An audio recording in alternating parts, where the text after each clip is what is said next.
as missiles. A terrorist normally doesn't want to blow himself up.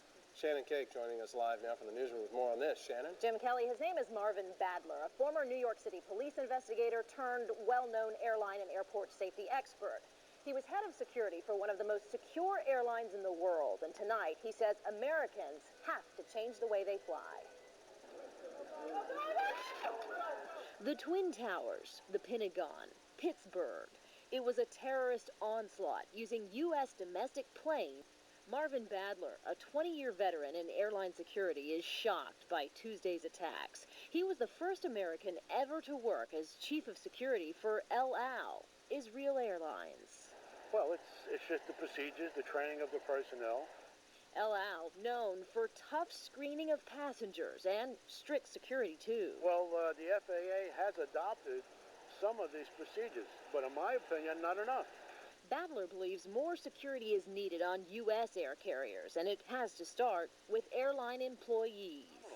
You have to test these people constantly.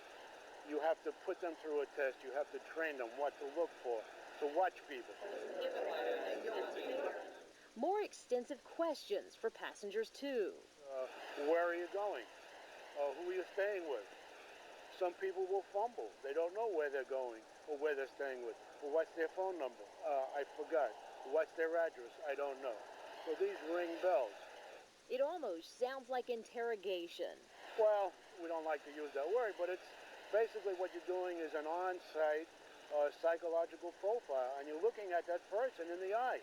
Today, control towers are quiet, flights grounded, air transportation across the country crippled. But when Americans return to the skies, Badler says there should be a bigger price to pay. If they want to fly safe, or much safer, there has to be an increase in security and, of course, the cost of it.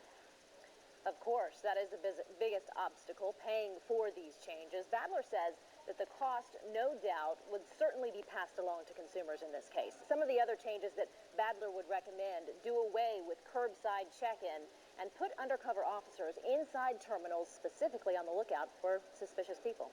Back to you guys in the studio. Shannon, these recommendations, are they expected to be formal ones? I mean, is the FAA likely to enact some of these?